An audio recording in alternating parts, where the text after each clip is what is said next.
Hello guys, ਕਿਵੇਂ ਹੋ ਸਾਰੇ? ਆਈ ਹੋਪ ਤੁਸੀਂ ਸਾਰੇ ਠੀਕ ਹੋਵੋਗੇ। ਕੱਲ੍ਹ ਆਪਾਂ ਨੇ ਸਿਕਿਉਰ ਫਿਊਚਰ ਅਕੈਡਮੀ ਚੈਨਲ 'ਤੇ ਕਲਾਸ ਸੈਕਿੰਡ ਲਗਾਈ ਸੀ, ਜਿਹਦੇ ਵਿੱਚ ਮੈਂ ਤੁਹਾਨੂੰ ਮੈਨੇਜਮੈਂਟ ਅਕਾਊਂਟਿੰਗ ਦਾ ਟੌਪਿਕ ਡਿਟੇਲ ਦੇ ਵਿੱਚ ਕਰਵਾਇਆ ਸੀ। ਜਿਵੇਂ ਕਿ ਤੁਹਾਨੂੰ ਮੈਂ ਦੱਸਿਆ ਸੀ, ਹਰ ਕਲਾਸ ਦੇ ਵਿੱਚ ਦੱਸ ਹੀ ਦਿੰਦੇ ਹਾਂ ਕਿ ਜਿਹੜੇ ਆਪਾਂ ਨੇ ਤਿਆਰੀ ਕਰਨੀ ਹੈ ਉਹ ਆਪਾਂ ਨੇ ਕਰਨੀ ਹੈ PSPCL ਰੈਵਨਿਊ ਅਕਾਊਂਟੈਂਟ ਦੀ ਤਿਆਰੀ ਕਰਨੀ ਹੈ, ਜਿਹੜਾ ਕਿ ਅਕਾਊਂਟੈਂਟ ਦਾ ਸਿਲੇਬਸ ਆਊਗਾ। ਅਕਾਊਂਟਸ ਦਾ ਜਿਹੜਾ 70 ਮਾਰਕਸ ਦਾ ਸਿਲੇਬਸ ਆਊਗਾ। ਠੀਕ ਹੈ ਜੀ। ਕੱਲ੍ਹ ਆਪਾਂ ਨੇ ਜਿਹੜਾ ਟੌਪਿਕ ਕੀਤਾ ਸੀ ਦੈਟ ਇਜ਼ ਆਪਾਂ ਨੇ ਕੀਤਾ ਸੀ ਮੈਨੇਜਮੈਂਟ ਅਕਾਊਂਟਿੰਗ।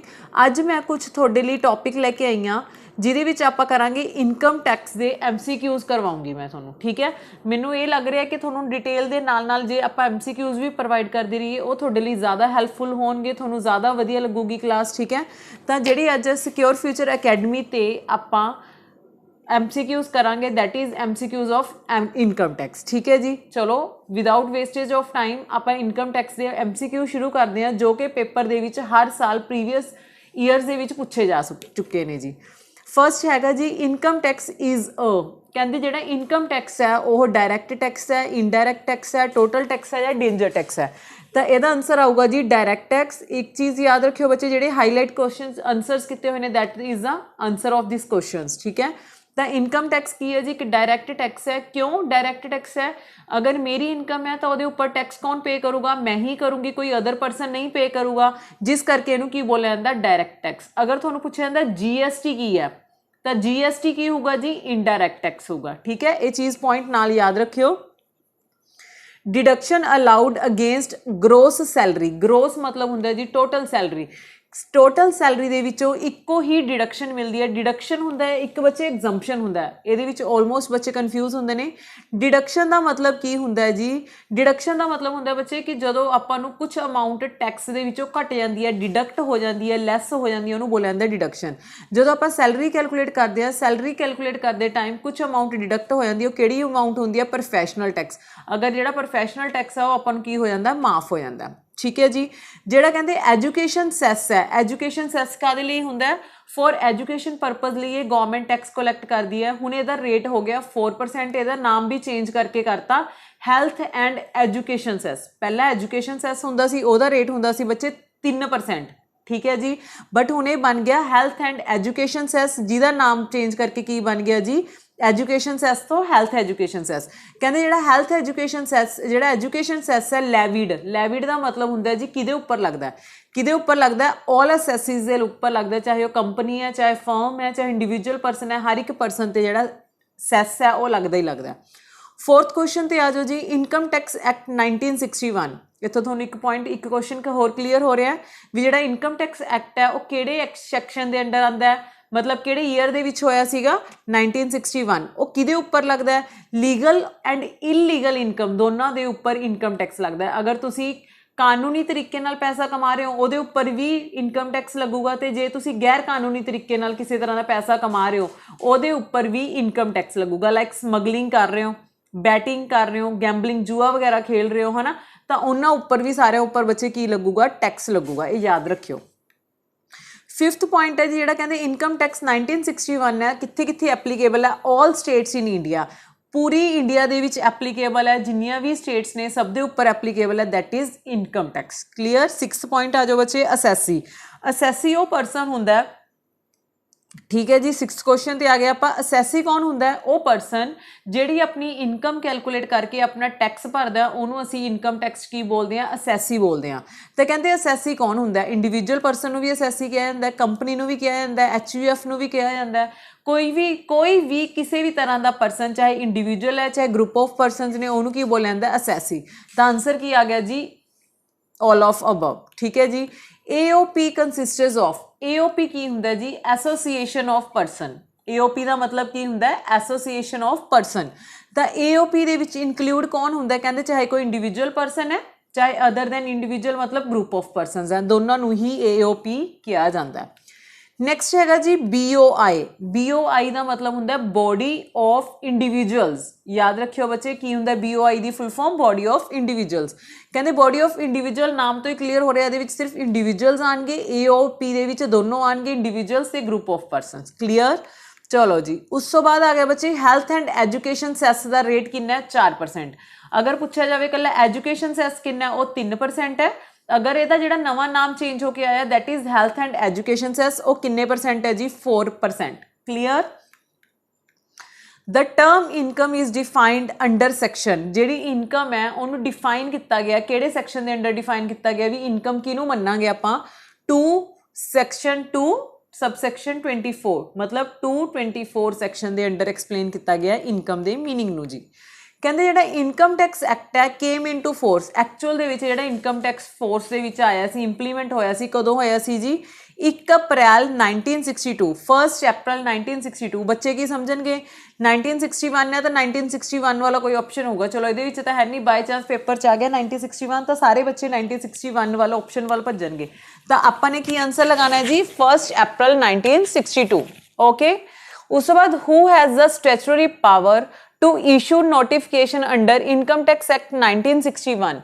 जिमें सारे बैंक्स को कौन कंट्रोल कर दिया, आरबीआई कंट्रोल कर दिया, ठीक है। तो वही पूछा भी जो इनकम टैक्स है वो सारा नोटिफिकेशन सारा काम किहदे हत्थां दे विच हुंदा है, किहड़े बोर्ड के हत्थां च हुंदा है, central board of direct tax जिन्हों असीं बोलते हैं CBDT, central board of direct tax, ठीक है जी। चलो income tax is imposed on, income tax कदों भरिया जाता है, ऑलवेज ये बच्चे एनुअल ही भरिया जाता है, एनुअली भरिया जाता है, ठीक है जी। ना हाफ ईयरली ना मंथली, किवें भरिया जाता है एनुअली। असैसमेंट ईयर हमेशा स्टार्ट कदों तो हुंदा बच्चे 1 अप्रैल तो, ते जिहड़ा प्रीवियस ईयर खत्म हुंदा कदों हुंदा 31 मार्च तो। कोई भी ईयर पूछा जाए ऑलमोस्ट फाइनैंशियल ईयर तो खत्म कदों होगा 31 मार्च को, तो स्टार्ट कदों तो होगा 1 अप्रैल तो। क्लीयर है जी इन्ना। असैसमेंट ईयर किहड़ा ईयर हुंदा जिहदे विच असीं टैक्स कैलकुलेट करदे हां, वो ईयर नूं बोलिया जांदा असैसमेंट ईयर। जिस इनकम दी असी मतलब टैक्स कैलकुलेट करते हैं, जिहड़ी इनकम दा असी टैक्स कढदे हां ਉਹਨੂੰ बोलिया जाता प्रीवियस ईयर। एग्जाम्पल दिनी आ, आपां 20-21 साल का मतलब जो 20-21 साल निकल के गया 2020-2021 जो साल है ਉਹਦੀ इनकम आप इस साल कढ़ांगे तो ਉਹਦਾ टैक्स इस साल भरांगे, ਉਹਨੂੰ की बोलिया जाता प्रीवियस ईयर। ਜਿਹੜੇ साल च आप टैक्स भरांगे ਉਹਨੂੰ की बोलिया जाऊगा जी assessment year. Okay. How many heads of income are there in income tax, income tax ਦੇ ਵਿੱਚ ਕਿਹੜੇ-ਕਿਹੜੇ ਹੈਡਸ ਹੁੰਦੇ ਨੇ ਜੀ 5 ਹੈਡਸ ਨੇ। ਉਹ 5 ਹੈਡਸ ਕਿਹੜੇ-ਕਿਹੜੇ ਨੇ ਜੀ, ਇੱਕ ਹੈਗਾ ਜੀ ਸੈਲਰੀ, ਇੱਕ ਹੈਗਾ ਹਾਊਸ ਪ੍ਰੋਪਰਟੀ, ਠੀਕ ਹੈ, ਇੱਕ ਹੈਗਾ ਕੈਪੀਟਲ ਗੇਨ, ਇੱਕ ਬਿਜ਼ਨਸ ਔਰ ਪ੍ਰੋਫੈਸ਼ਨ, ਇੱਕ ਅਦਰ ਸੋਰਸਿਸ। क्लीयर है जी। Residential status is determined on, जो रेजिडेंशियल स्टेटस है किसी भी बंदे का वो किहदे बिहाफ ते पता किया जाता है प्रीवियस ईयर। प्रीवियस ईयर के विच तुसीं जिथे रहे सी उहदे अकॉर्डिंग पता चलता है कि बंदा इंडियन है या बंदा फॉरन है।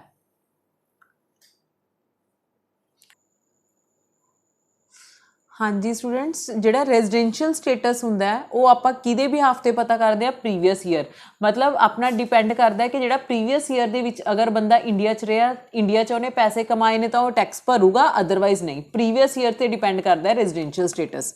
Taxable income is determined on the basis of, ਜਿਹੜਾ अपनी इंडिया का रूल है इनकम टैक्स लगता है वो किहदे उपर लगता है, किहदे बिहाफ ते लगता है रेजिडेंशियल स्टेटस, ना तो सिटीजनशिप ते लगता है, ना BPL कार्ड ते लगता है, ना गवर्नमेंट जॉब होल्डर ते लगता है। किहदे उपर लगता है जी, तुसीं अगर इंडियन हैगे हो, तुहाडे कोल इंडिया तुसीं इंडियन बजदे हो तो तुहाडे उपर टैक्स लगूगा तो तुहानूं इंडिया दे विच टैक्स पे करना ही पऊगा। ओके जी।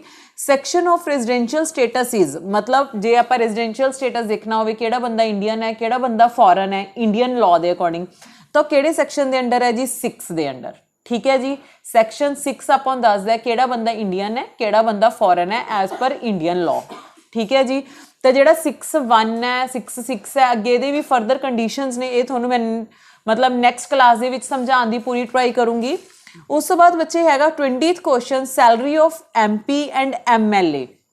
एक MP हुंदे ने एक MLA हुंदे ने, सबनों पता है जिहड़ी इन्हां नूं सैलरी मिलती है कहंदे वो एग्जम्पटेड हुंदी है, फ्री हुंदी है, टैक्सेबल हुंदी है या इलीगल हुंदी है, दैट इज टैक्सेबल। मतलब सैलरी के उपर टैक्स लगता है, बट जिहड़ियां इन्हां नूं होर अदर फैसिलिटीज़ मिलदियां ने, होर अलाउंसिस मिलते हैं, दैट इज एग्जम्पटेड फ्रॉम टैक्स, उन्हां ते किसी तरह का कोई टैक्स नहीं लगता।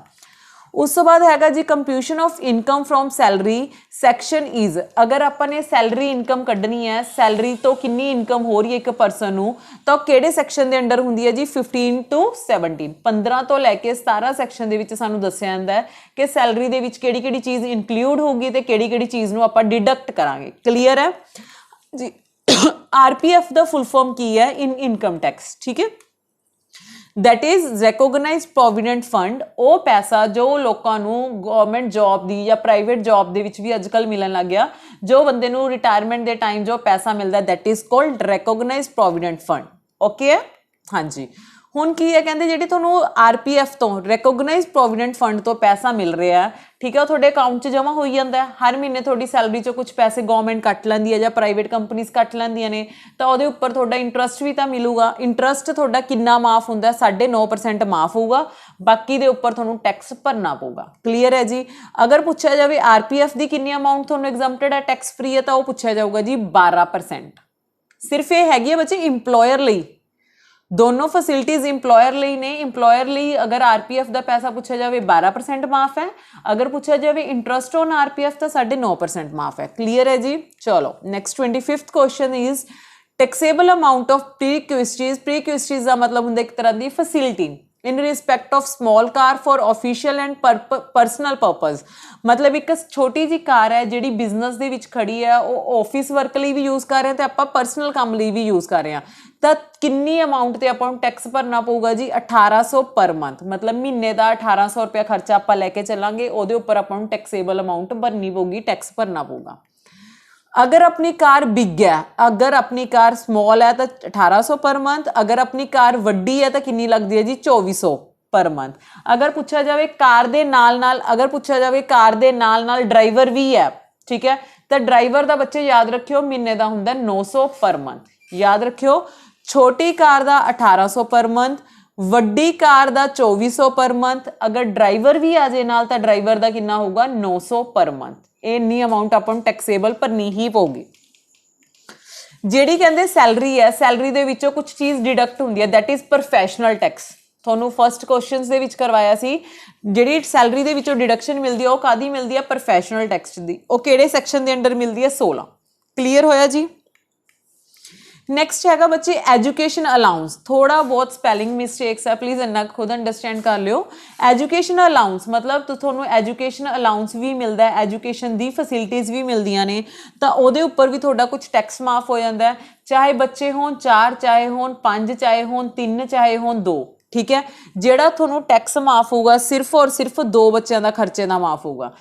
एक बच्चे का 1 महीने का तुहानूं 100 रुपया माफ होगा, जिन्ने बच्चे ने उन्होंने उस 2 बच्चों के थोनों टैक्स की है माफ होगा। कादा जी? Education allowance. थोनों पूछा जाएगा एजुकेशन अलाउंस कितना एग्जम्प्टेड है, कितना माफ है, तो तुसी लिखोगे 100 पर मंथ ऑफ 2 चाइल्ड। सिर्फ 2 बच्चों का थोनों 100 रुपया महीना माफ होगा। मतलब एक बच्चे का 100 तो 2 का कितना हो गया? 200, महीने का कितना हो गया? 200 रुपया महीना माफ है। जे इत्थे बच्चे पूछा जाए होस्टल, एजुकेशन की जगह पूछा जाए होस्टल, तो 100 की जगह कितना आ जाऊगा? 300। ठीक है जी। MCQ सुनन दे नाल नाल बच्चे जो मैं पॉइंट्स दस रही हूँ वो बहुत ज़्यादा कोरिलेट करते हैं, प्लीज़ उन्होंने नाल नाल नोट डाउन कर लो।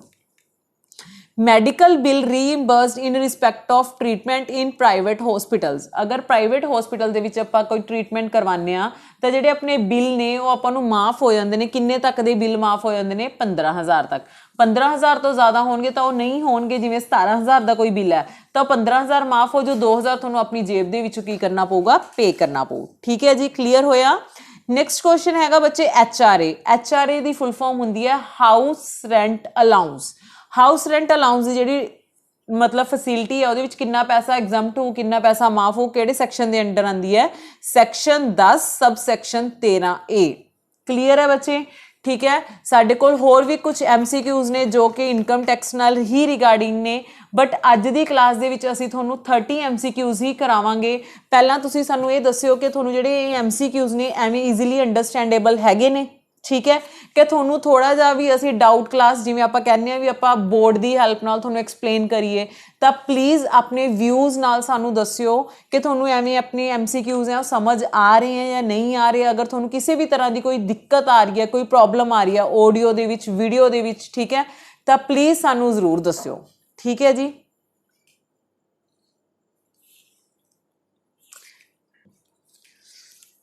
हाँ जी बच्चे ठीक है, तो प्लीज़ सानू कमेंट बॉक्स ਦੇ ਵਿੱਚ ਜ਼ਰੂਰ ਦੱਸਿਓ ਕਿ ਤੁਹਾਨੂੰ ਜਿਹੜੀ ਐਵੇਂ MCQs ਜ਼ਿਆਦਾ ਸਮਝ ਆ ਰਹੇ ਨੇ ਜਾਂ ਤੁਹਾਨੂੰ ਇੱਕ ਬੋਰਡ ਦੀ ਹੈਲਪ ਨਾਲ ਉਹ ਤੇ ਸਮਝਾਈਏ ਕਿਵੇਂ ਵੀ ਹੈ। ਠੀਕ ਹੈ ਜੀ, ਤੇ ਸਾਡੇ ਕੋਲ ਹੋਰ ਸਾਰੇ ਸਬਜੈਕਟਸ ਦੇ ਵੀ ਬਹੁਤ ਸਾਰੇ MCQs ਨੇ ਜੋ ਤੁਹਾਨੂੰ ਅਸੀਂ ਇਸ ਚੈਨਲ ਤੇ ਸਿਕਿਉਰ ਫਿਊਚਰ ਅਕੈਡਮੀ ਚੈਨਲ ਤੇ ਬਿਲਕੁਲ ਫ੍ਰੀ ਪ੍ਰੋਵਾਈਡ ਕਰਾਂਗੇ। ਇਹ ਜਿਹੜਾ ਪੇਪਰ ਹੈ ਤੁਹਾਡਾ ਨਵੰਬਰ ਦੇ ਵਿੱਚ ਹੈ, 10 ਤੋਂ 17 ਦੇ ਵਿੱਚ ਹੋਊਗਾ। ਤਾਂ ਮੇਰੀ ਇਹੀ ਹੈ ਕਿ ਮੈਂ ਤੁਹਾਨੂੰ ਸਾਰਾ ਦਾ ਸਾਰਾ ਜਿੰਨੇ ਵੀ ਸਬਜੈਕਟਸ ਨੇ ਉਹਦੇ MCQs ਜੋ ਵੀ ਟੌਪਿਕ ਇੰਪੋਰਟੈਂਟ ਨੇ ਉਹ ਤੁਹਾਨੂੰ ਅਸੀਂ ਬਿਲਕੁਲ ਫ੍ਰੀ ਆਫ ਕੋਸਟ ਤਿਆਰੀ ਕਰਾਵਾਂਗੇ ਐਗਜ਼ਾਮ ਤੱਕ ਦੀ। ਠੀਕ ਹੈ, ਤਾਂ ਪਲੀਜ਼ ਸਾਨੂੰ ਕਮੈਂਟ ਸੈਕਸ਼ਨ ਦੇ ਵਿੱਚ ਇੱਕ ਇਹ ਜ਼ਰੂਰ ਦੱਸ ਦਿਓ ਕਿ ਤੁਹਾਨੂੰ ਆ ਜਿਹੜੀ ਵੀਡੀਓ ਹੈ ਇਹ ਬਿਲਕੁਲ ਸਹੀ ਲੱਗੀ ਹੈ ਜਾਂ ਨਹੀਂ। ਜੋ ਵੀ ਤੁਹਾਨੂੰ ਪ੍ਰੋਬਲਮਸ ਆਈਆਂ ਨੇ ਇੱਕ ਤਾਂ ਸਾਨੂੰ ਪਲੀਜ਼ ਉਹ ਦੱਸਿਓ।